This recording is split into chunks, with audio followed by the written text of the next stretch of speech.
guys, welcome back to Saab Stories and another episode of Talksteer. This morning we are on our way to Bury St Edmunds in Suffolk to meet up with a friend of mine called Barry, who owns another Saab 9.3 convertible. Now there are many reasons why he chooses to have a Saab in his life, and come rain or shine he's got the roof down and he's living the dream. And that is exactly what we're going to be doing today.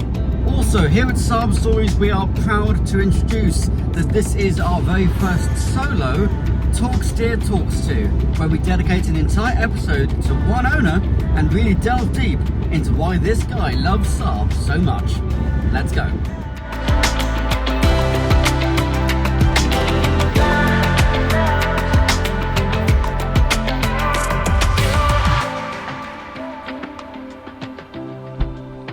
Hey Barry, so nice to meet you. Thanks for meeting me. You too. How are you? Very good, thank you. Oh, it's a stunning car. What a beautiful thing. My first one was a 1998 that I bought very much spur of the moment. I was taking up a new job in Rotterdam, moving from Panama. The plan was that we were bringing our family car, which was a Chevy Suburban, completely oversized and overpriced and heavy on fuel. But we would bring that back, run it for a year or until it bankrupted us and then sell it. Short term, I decided I was going to buy a cheap car online in Holland, and I bought sight unseen a 1998 9.3 convertible, which I loved. I paid €1,000 for it. What sort of spec was that one? What It colour? was the base model. It was a 2-litre SE non-turbo manual box. Absolutely no extras in it at all. But it was in a beautiful midnight blue with tan leather, which was badly split, but I mean it looked good. It never let me down once, and after owning it I think for 5 days I called my wife and told her to sell the Suburban because I was going to keep the Saab. It went on from there. So that's when your love for Saab started then? It was, yes.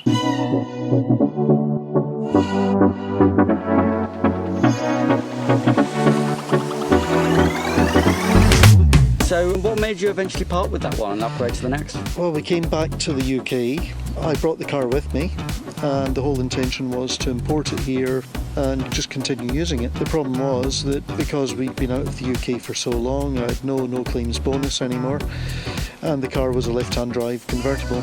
So the insurance companies were difficult, shall we say, and in the end it was actually easier to sell the car and buy this one here. I advertised the car, and the previous owner, the guy that I bought it from, called me within 2 hours and asked to buy it back. So he came over from Holland. Wow. We met up here, I sold him the car and he went off quite happy.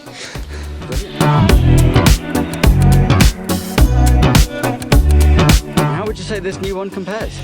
This one, I mean, okay, it's a 20-year-old car, but it drives totally differently to the old one. It feels a lot more rigid.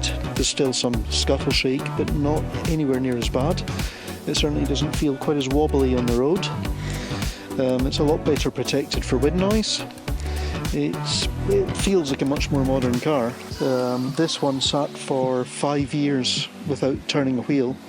So it did give us a few little niggles when we first got it back on the road. But all in all, it's been a great car.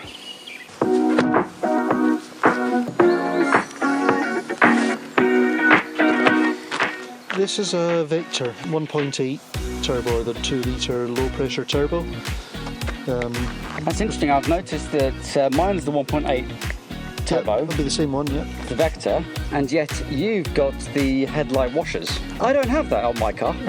I believe, from what I'm told, this one has the comfort pack, so it has headlight washers, it has the remote option for opening the roof on the key fob. It's got everything else, but it doesn't have the heated seats. Oh, which is well, one thing it's that would fine. be nice. I've got heated seats and only one of them works, so... As long as it's the one you use, It it's is, fine. it is. Yeah, stuff there for we go. passengers, yeah. Yeah, that's it. The previous owner changed the wheels. When I bought the car, it came with these ones fitted, but otherwise I've done very little to this car other than replacing hydraulic lines, hydraulic rams, and a few other bits and pieces that were in desperate need of repair. So I understand as well, Barry, that you've had some issues with the roof recently, but you managed to find some help. What's the story there? That was with Hagstrom Saab, where, in fact, first of all, I would like to say there's a hydraulic specialist in Bury St Edmunds called Haley's, who were absolutely excellent. They provided every assistance they could. Ultimately, they couldn't fix the problem, but I have to put my hat off to them. They were excellent. Well, sometimes the customer service alone is it was stunning, enough. Absolutely stunning. When that didn't work, though, we went up to Hagstrom Saab. They had the car for 2 days, Friday into Saturday, and replaced the hydraulic line that had ruptured. And it's fantastic. Let's try not to get run over. Yes, we're probably going to.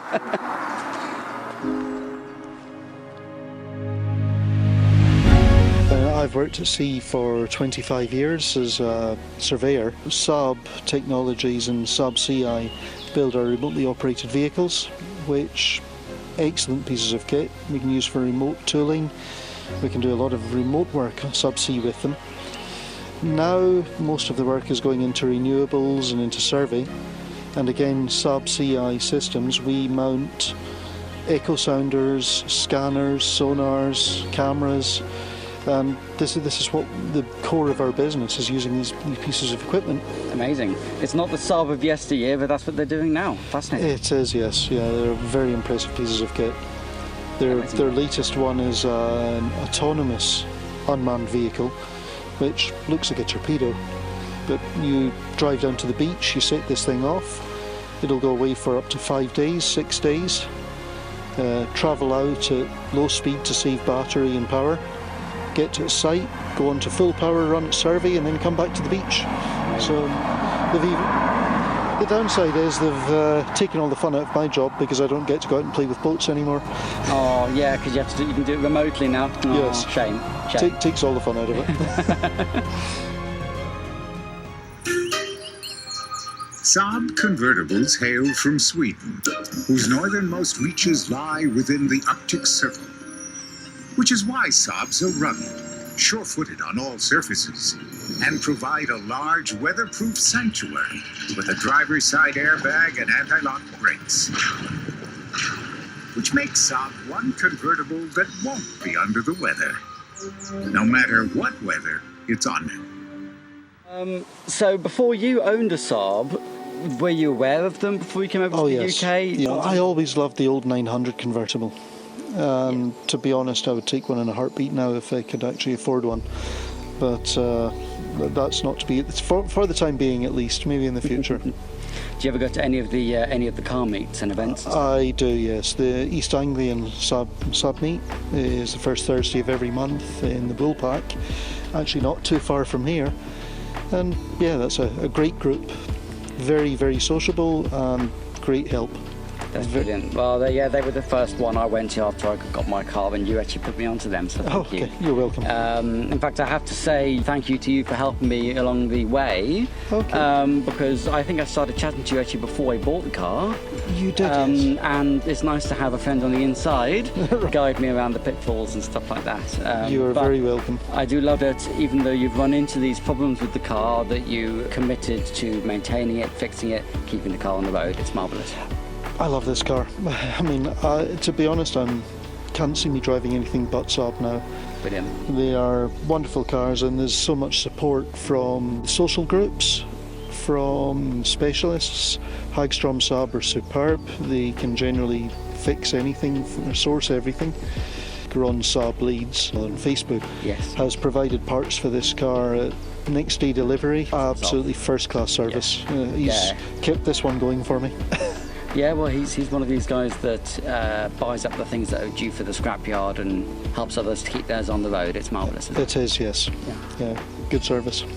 Well, thank you so much for chatting with me today. I really appreciate it. And we'll catch you again soon, maybe at the Woolpack. Sounds good. You're very welcome.